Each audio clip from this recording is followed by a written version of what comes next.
All right, this is Rick McCaskill. I'm going to talk to the Civic Tech folks tonight a little bit about design thinking.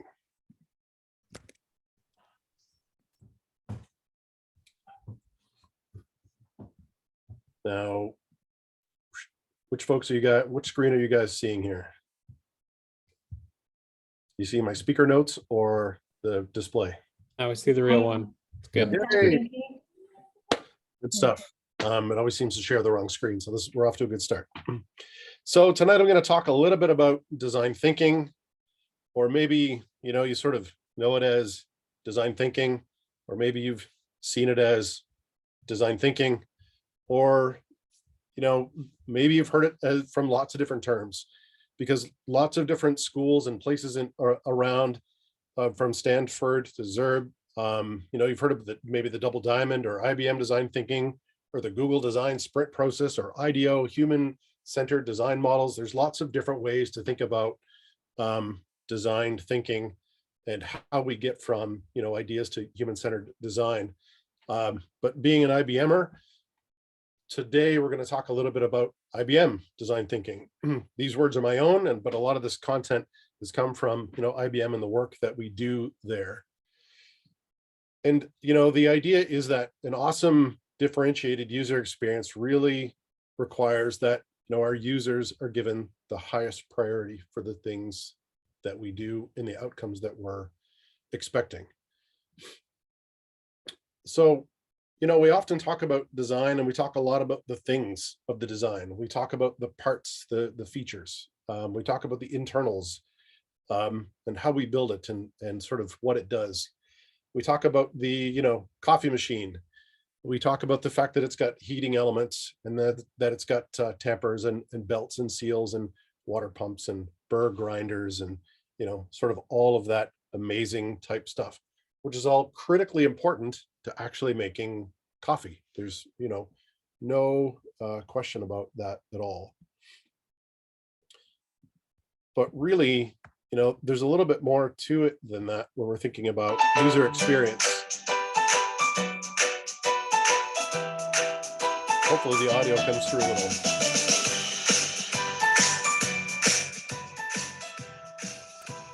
When we're talking about the full user experience of having a coffee, it's not just about the coffee machine. For a lot of folks, it's about the social aspect of going out for a coffee. It's about the setting, it's about the ritual. And it's not just the pieces or part of the machine. It's about all these pieces that we put together. It's that foam on the top, it's having a crumpet with it. It's this holistic experience, and not just necessarily making sure we have the right pump, which is absolutely an important part of the coffee experience. But the holistic experience, it's just one piece. So really, before we go on any further, we should really sort of align on what we mean when we say design. And design is simply the purpose, planning, or intent of an action or a fact or a material object. It's essentially the intent behind an outcome, making sure that we're aligned on the intent around what we're doing. That's what design is, regardless if you're designing a piece of art, or a legal document, or a user experience, an application, a video game. It's that intent behind the outcome. And this is a pretty great quote here around user experience, is that the last best experience that anyone has anywhere really becomes the minimum expectation for the experience they want everywhere. Think about the last, keeping this coffee motif in mind, the last great coffee house you went to. Every other coffee house that you go to after that isn't like quite as good as that one, you're like, well, that was pretty good, but it wasn't great. I remember that coffee house over there, and their coffee was good, and it smelled great, and their crumpets were good, and all that great stuff. I went with great friends and whatever. So this is a quote from one of the senior VPs of IBM Global Business Services. So it's sort of like we're always continuously trying to raise the bar around user experience. One of the things that often comes to mind here is that we all have these wonderful mobile experiences in the palm of our hand. We've paid nothing for them. We're the product, so we don't pay anything for them. And there is an expectation that's been set by all of these experiences that we have, the Facebooks, the Twitters, the video games, all these things that we've got in the palm of our hand. And for the most part, they're all very solid user experiences. So when a user goes to use another experience that somebody else has built or crafted and doesn't necessarily live up to those expectations that they've been set in their everyday lives, it's really, really evident to them. So IBM design thinking is sort of a framework to get to some of those outcomes, how to drive us to think about user outcomes and great experiences. And one of the things that's a little bit unique to IBM design thinking is it's a little bit about scale. Like, how do we do this sort of thing at a company that spans the globe and it's really large and distributed? So some of the parts of the talk today will apply to the team here, and some of them won't. But I think some of them will serve you well when we're thinking about these distributed teams in the future and how you're going to work with other teams going forward. So really, there's three major parts to the IBM design thinking, and I'm going to keep saying IBM. We can take the word IBM out of there. That's fine, because a lot of these practices hold forward sort of regardless of what you're doing. And these are the principles at the top here are the fundamental attitudes of the approach, and they're sort of the building blocks of empathy and people and how we move forward. And then the loop is the model of behavior as a team that is providing experiences to help us understand user needs and deliver these outcomes. And then the keys are the core practices or techniques to scale the approach from complex problems and complex and diverse teams. So really together, these parts form the framework. And throughout the next little while, I'll provide hopefully a little bit of framework to get you more fully understanding of these three parts of the framework. So really one of the foundations here is that showing is better than telling. A lot of us are visual learners. We can talk about a framework, or we can talk about processes, or we can talk about business terms, but showing really helps to drive that feeling and that understanding home. But as designers, and we're trying to be a little bit more empathetic about the people that are consuming the things that we do, really feeling is better than showing. So we're trying to drive, empathy and like an emotional attachment to the things that we build so that users keep coming back. So this is one of the parts where I'm going to need your pens and papers for a quick moment. I'll start a timer for 2 minutes. It'll be really, really quick. Let me get my timer on my phone here, using my delightful phone experience for sure. And what I'd like you to do is take your pen and a piece of paper and design a vase. That's all you've got to do. So I'm going to hit start. You've got 2 minutes. There's no right answers. There's no wrong answers. Just design a vase for me.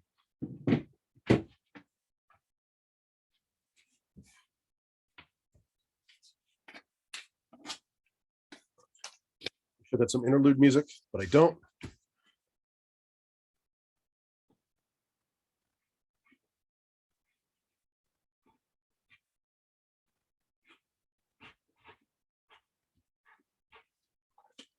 Two minutes might be too long to design a vase.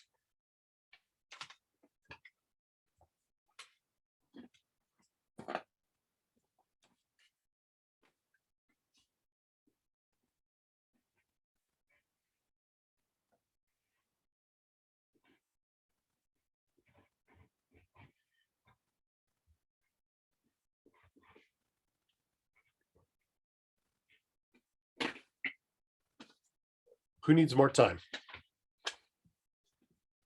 We're probably good. We're like a minute in. Okay, I'm going to pause early. Okay, on the count of 3, everybody hold up your Post-it notes or your designs. Hold them up to the screen. Ready? 1, 2, 3. Okay, so we've all got something that we got a couple. Yep. So in general, we have something that sort of looks like a glass base.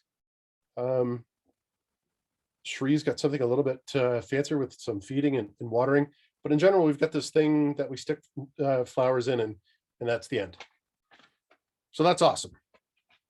I think you've done a great job. I love your vases. You should all be very proud of yourself because I think you did a great job achieving the goal. Now, if we think about human-centered outcomes, I'm going to take this time, maybe we'll actually use the full 2 minutes, but I want to rephrase the question a little bit and think about designing a better way for your family to enjoy flowers at your home. So you've got 2 minutes. Go.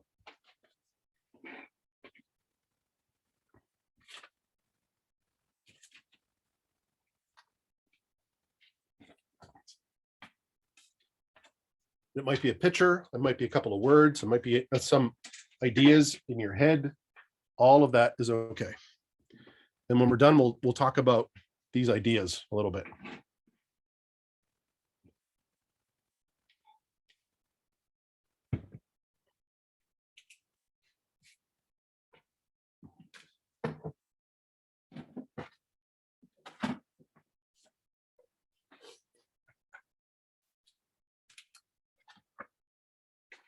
Scrambling to find a piece of paper.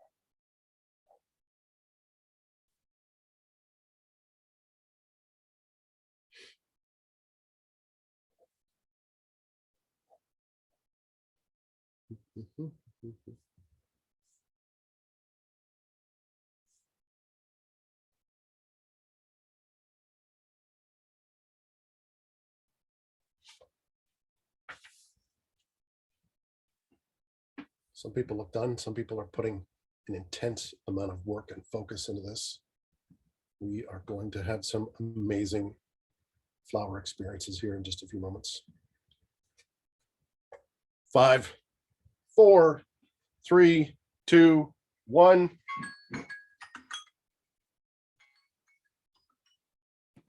All right, I'm going to call on a couple of you here to maybe hold up a picture or maybe sort of explain what you guys came up with as an experience.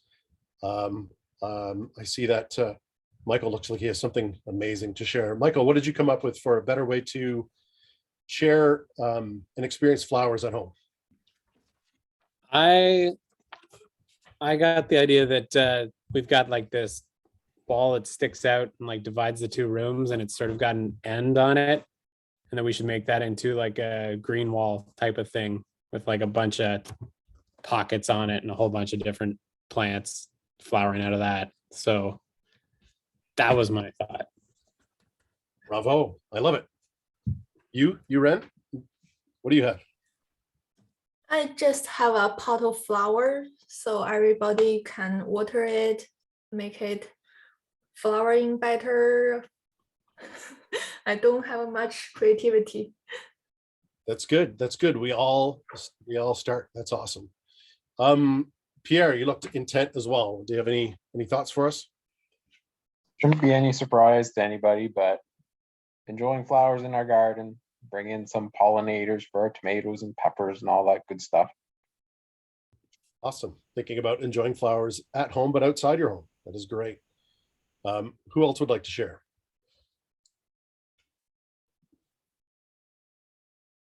All right, we've got Ekaterina. Ekaterina has a huge planting stand, maybe in the corner of the house, a home garden, instead of, maybe just a single plant. Mark, It's like good? a complex. Yeah, go ahead. Yeah, it's like a It's like a coffee table, but it is not like, it has like one shelf for the garden tool, another shelf for the all the plants, and little like a few shelves for smaller plants and for the long plants, so they grow down. Yeah. Like a long hanging set of plants. Yep. I love that. That's great. That's great. Mark, I thought I saw you hold something up there as well. Mike did it better. This is a side view of a wall that has a sconce that has an opening for flowers. But I like Mike's idea more. Great Well, mind. Great we minds. may Mark. get a chance to talk about that later. Like, this is where you have these ideas, you diverge, you think about them and cross pollinate them, and between the two of you, you may come up with something that's like completely amazing. That's great. Who else didn't get a chance to share their idea? Don't be shy. Shanti has something to share.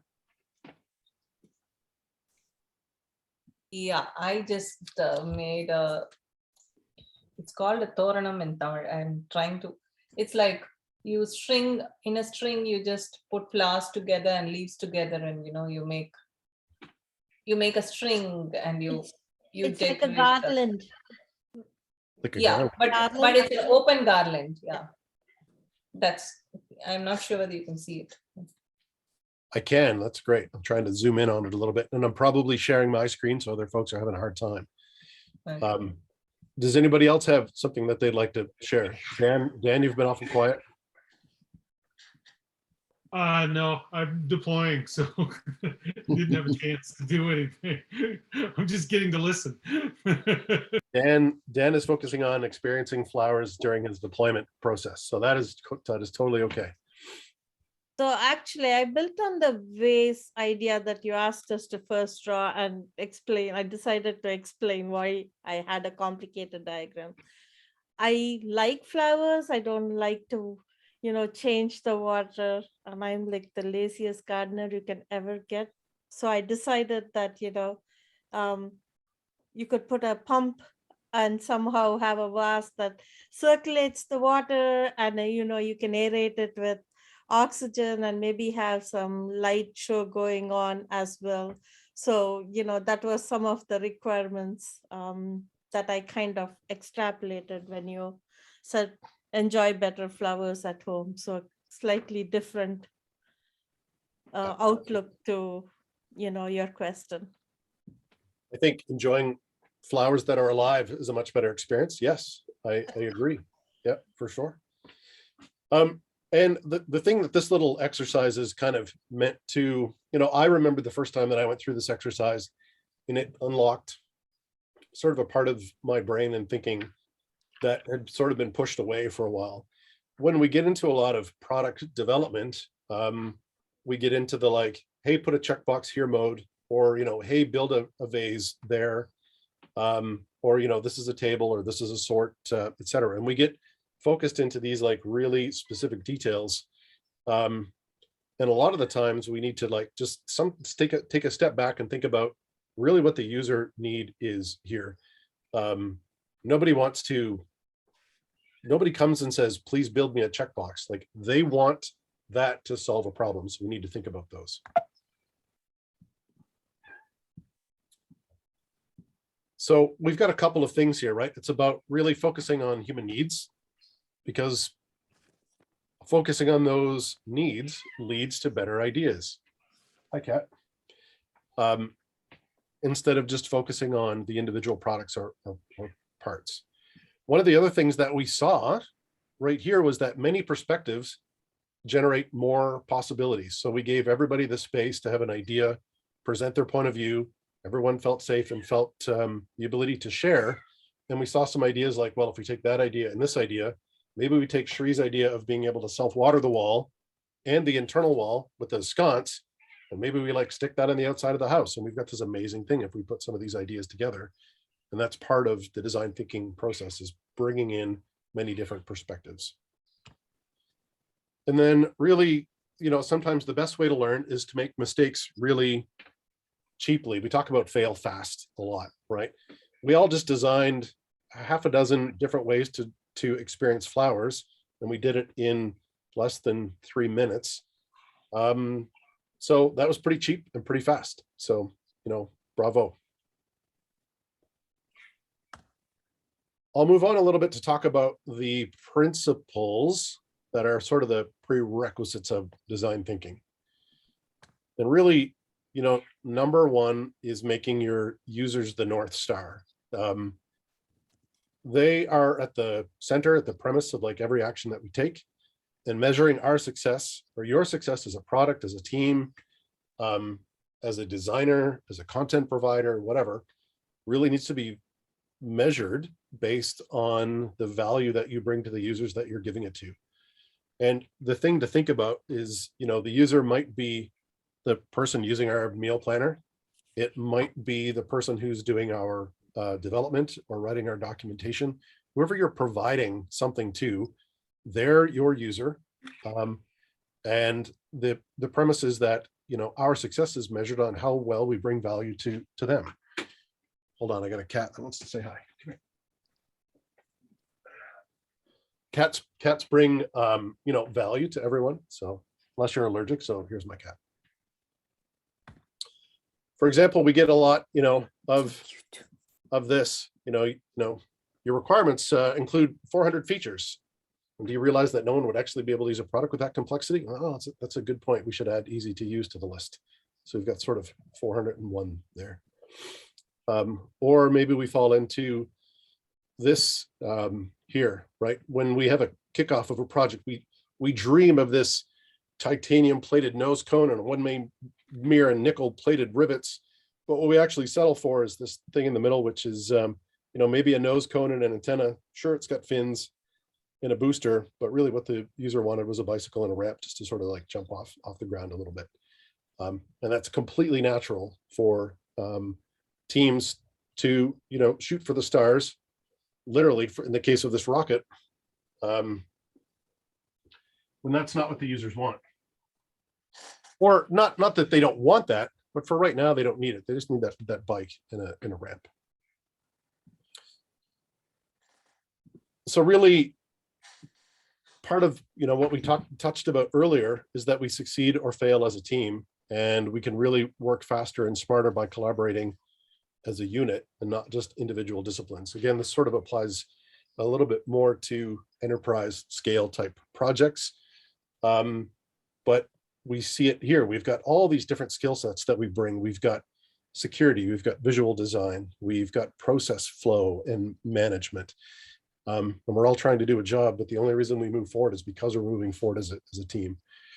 In the way that teams work is to have empathy really first with each other and then the users. If we don't trust each other as teams, if we don't trust and love and appreciate each other's in our skill sets, then there's no way we're going to deliver value for our users. So that foundation of mutual trust and respect really has to happen across all disciplines first. So that's sort of one of the base rules of bringing a team together to design a solution or a product for a user.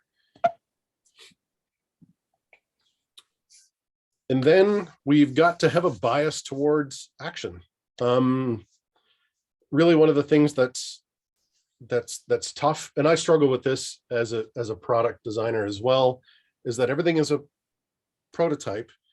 We need to pursue perfection, with the humility of knowing that nothing is really actually perfect.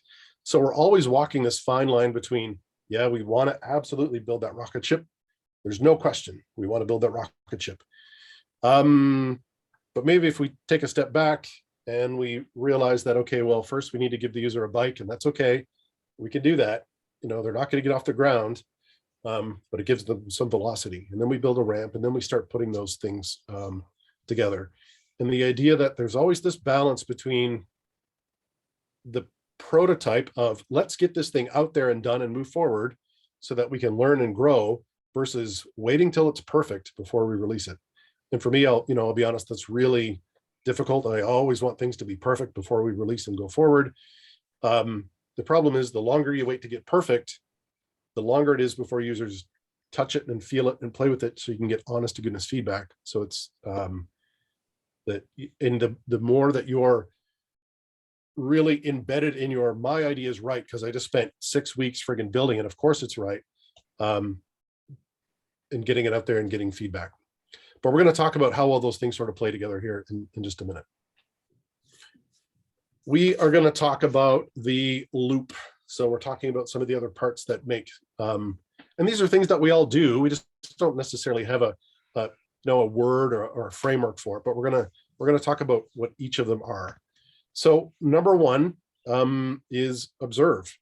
So we get to know our users and build empathy for them, figure out what makes them tick, right? It's really about knowing the people that we're, and I keep saying building a product. It may not be building a product. You might be writing documentation. You may be designing a new shopping cart. The cat is really affectionate tonight, but we may be building a new shopping cart, or you might be doing a new visualization, but it's about really understanding the people that are going to use this thing and looking for opportunities to improve their experience. Find wisdom from them, find the cautionary tales, look at the landscape that's out there. What are their competitors? What are the collaborators? What are their case studies? You know, are there 16 other products out there that do something like we're intending to do? And if so, let's take a look at those 16 things and figure out maybe what it is that they all do well and the things that they don't do well, so that we can figure out, hell, we're going to do these things better. And that way the users are going to choose, you know, and or buy our product. So we have to like set aside some assumptions and sort of take it in without judgment, which is really hard, but it's about discovering, you know, what the users in their world objectively. Oh, somebody have a comment or a thought? Oh, that was Shanti. Okay.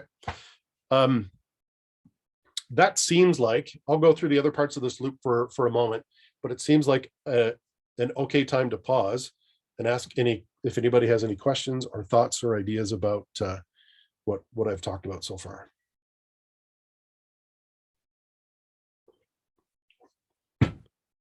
All I hear is thunderous applause, so I'll keep going forward. But feel free, of course, to jump in anytime. Put your hand up. I'm sorry, why did you use the infinity symbol for that? I didn't get it actually. I will absolutely get there. That is an excellent question. In case I don't get there, the reason is that when we're building a product or a solution or a service, whatever we're building, it is not a straight line. You don't do one and then the other, and then you're done, and then you deliver and it's finished. It is always a loop, and you can go back and deliver and then observe what you've delivered and then come back and reflect on it and then make some changes. So it's an ever evolving system until you either run out of interest or time or money, I guess, right? But that's the reason, is that it is not a straight line, and you can jump in at any point in that loop and exit in any point in that loop, and it is no way a straight line. Hopefully that answers your question, and I think I have a couple slides about that coming up in the future. Yeah. I'm going to jump over to, for the sake of time, I'm going to jump over to reflecting. So you can see we've sort of slung around the loop here, and we're back to a middle point. And reflecting is really coming together and converging on a point of view to find a common ground, right?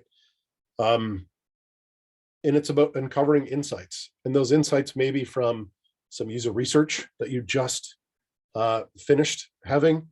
You know, maybe in our case, Sandy just went and talked to one of our clients and understood that they want something new. A couple of weeks ago, we uncovered a reflection based on some research that the client was, interested in a mobile version. And that's okay. We get to synthesize those, find out what wisdom is in those things, get everyone on the same page, and then decide on our next move.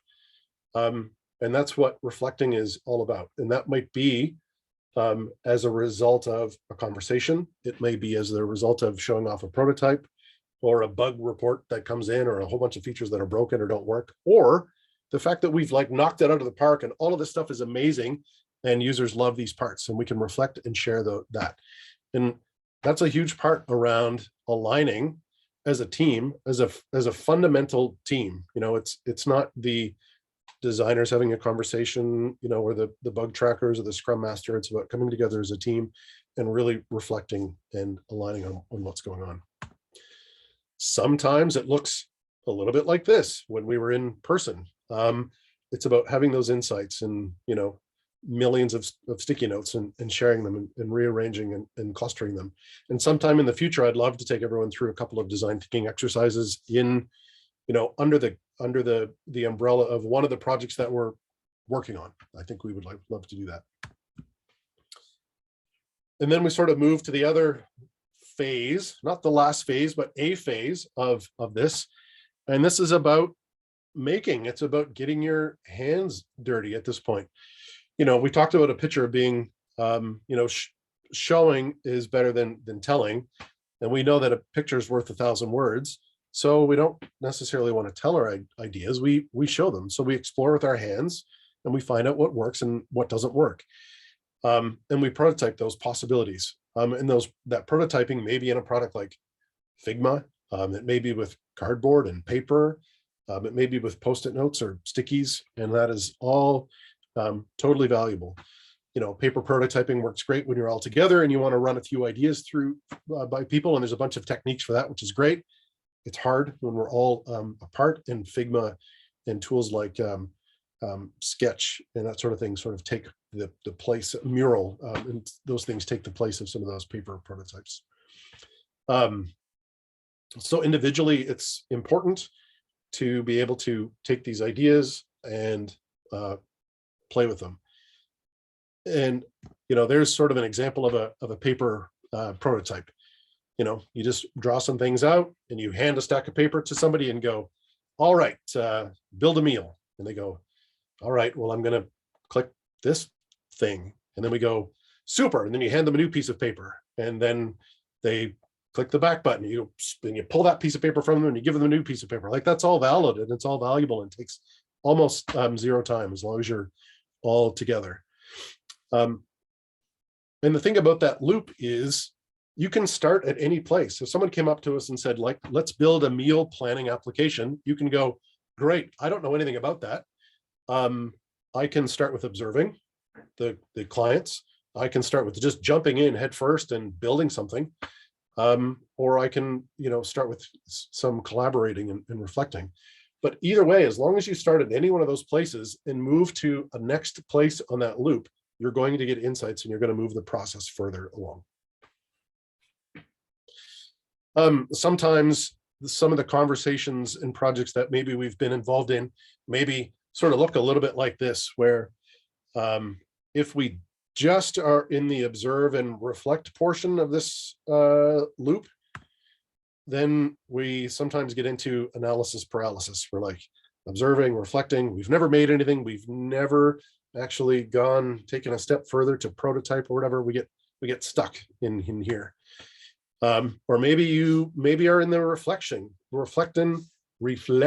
and making part of the loop, and you're sort of flying blind if you're not going through the whole loop.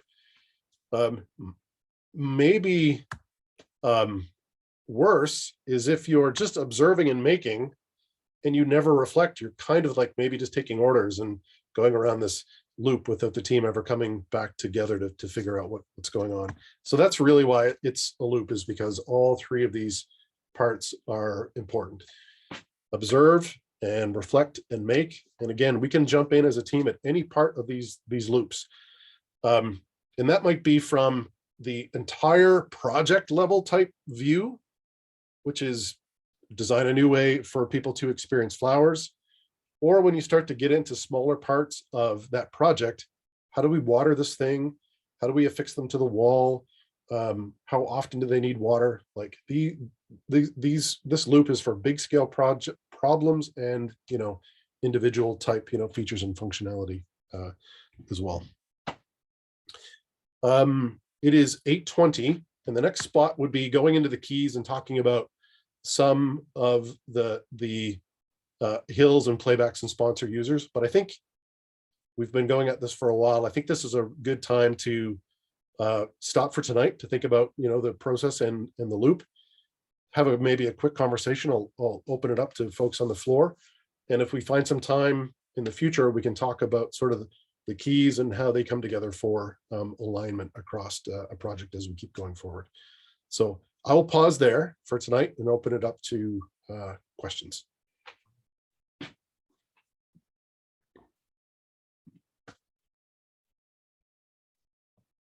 How Or long you thunderous been in the applause. business?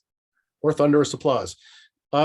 I have been, so that's a good question, Mark. In the business, I've been doing, let's say, product development for a long, well, I'm going to say pretty much all my life.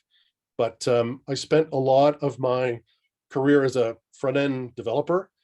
My background is in computer science, so I have a computer science degree, and I've lived, entire sections of my life in sort of each one of these, particular parts. We spent a long time building products and shipping out products without getting sort of user feedback, and you just push them out and you hope for the best. My involvement in, let's call it the capital D of design, like really user-centric design, and making sure that we're designing for user intent and user delight. I'm going to say that's 6 or 7-ish years now. I would say this is recorded, so I have to be careful about how accurate I am. But as a designer, changing my career path to be a capital D designer at IBM is about 6 or 7 years now. So this is what I do, and it's about partnering with product managers and development teams to make sure that we're focused on the right user outcomes. And as I always like to joke, it's not just about the check marks or put a button here. It's about understanding why and making sure we're doing the right thing. That was a really long answer for that question. But anyway, there you go.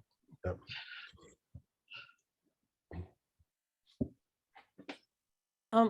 If I might add to that, Rick, it's not been a bed of roses to convince both sides, right? Like the users as well as the developers, that you have their best interests. Yeah, absolutely. It's about balance. The best designs in the world, if the capabilities don't exist to build those things, then they don't matter that much. In the design world, we've got what we like at IBM to call phases of designs. We've got the cupcake, which is something that we know that we can put in the oven and we can make right now, and it's delicious because it's got batter that's cooked and it's got a lovely decoration on the top, and you can eat it and enjoy it, and it's very yummy. And then we've got birthday cakes, which are a little bit bigger, a little bit more elaborate.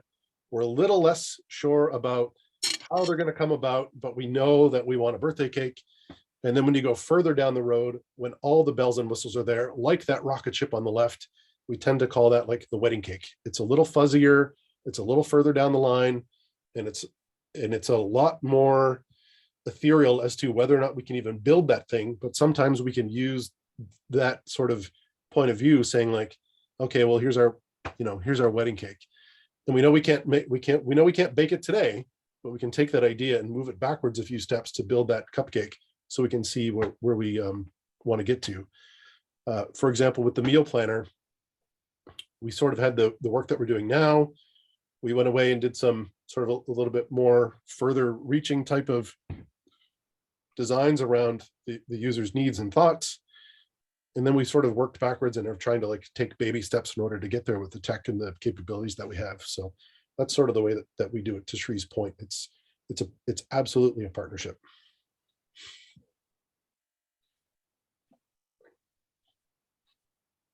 I can throw this question out there. Maybe Rory and Rick can kind of answer this together. Would you like to talk about the synergy between the agile thinking and the design thinking, or do we want to do it as a follow-up to the next week? So I'll jump in. I think it's an important point. And one of the nice things about that infinite loop is the thinking behind it applies to agile as well. And it even applies to other stuff that we're trying to, improve upon and sort of increase the standard of practice, right? Whether that's threat modeling for security or agile development or so on and so forth. That's sort of, you're never really done, but you're constantly checking in on yourself and adjusting, of course, as you go. I think it's universal, frankly. Yep, I totally agree. I think I've got a slide deck somewhere a little bit around design and agile and, sort of how they come together.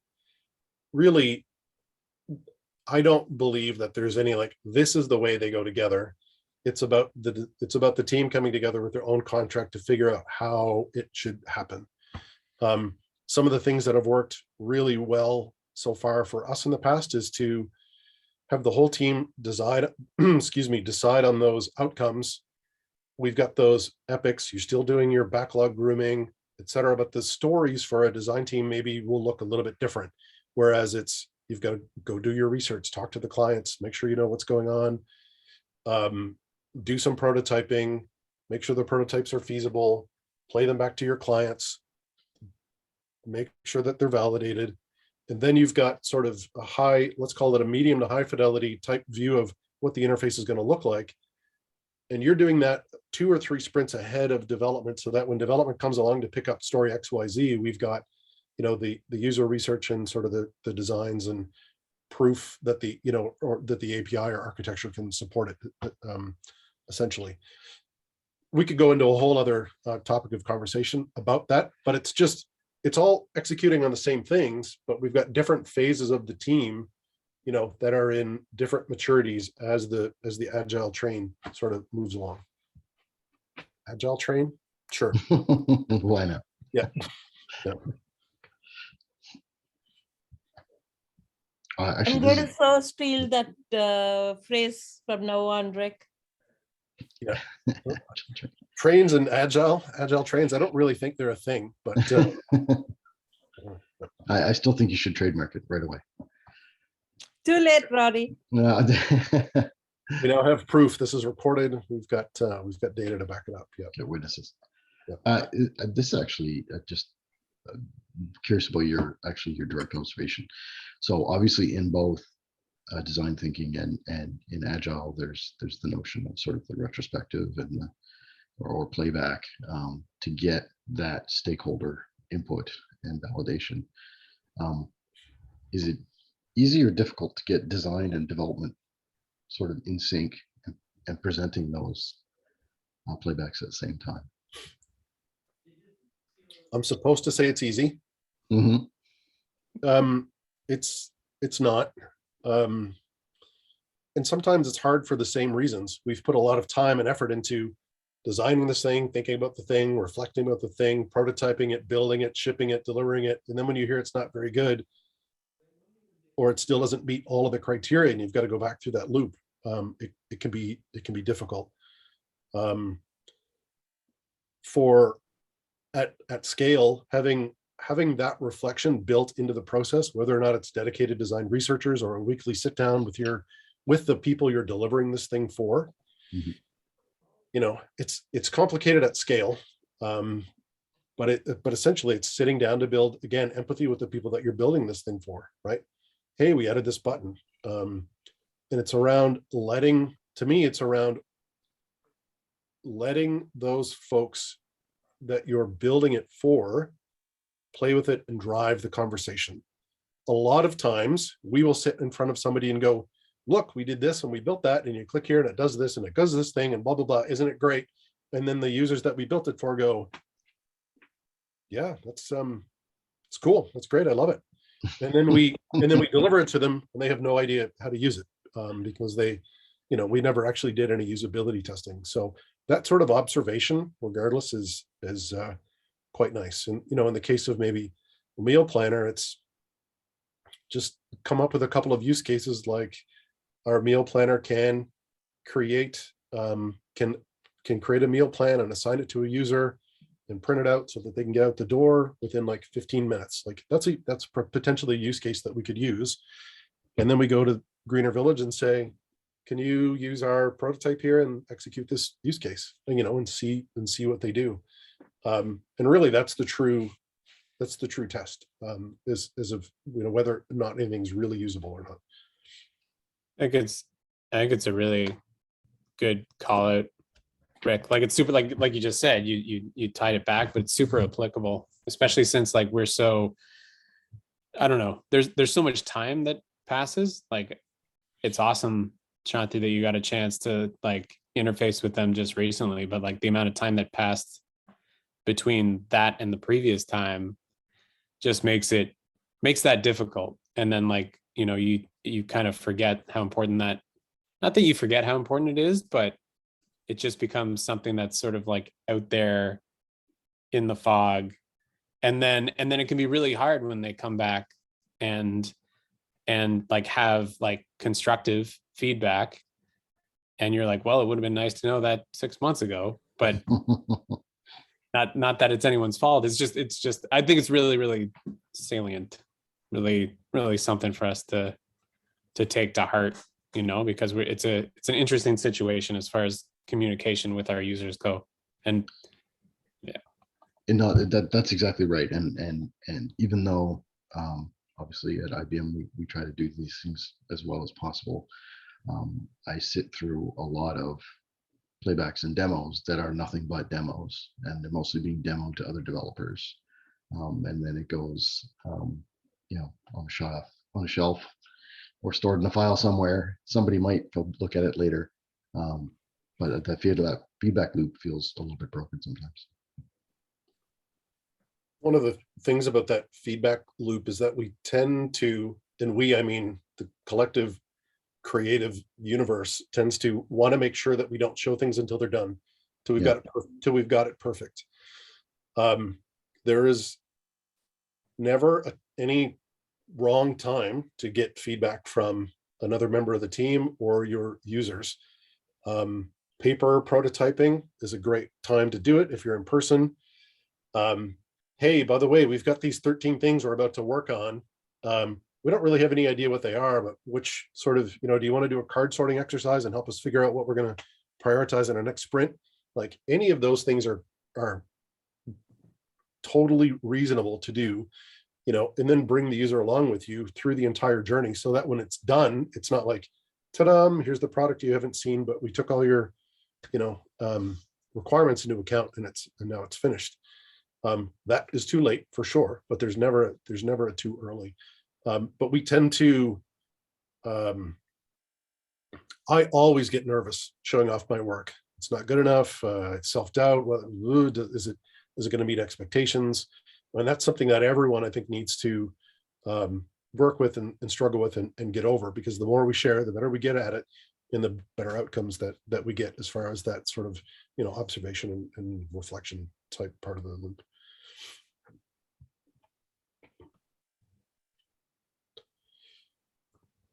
So if there are no more questions, I'll resolve to, pick up the rest of it and talk about the keys, which are, the hills and playbacks and sponsor users and how they fit into sort of agile and, the ability to align teams to outcomes, etc.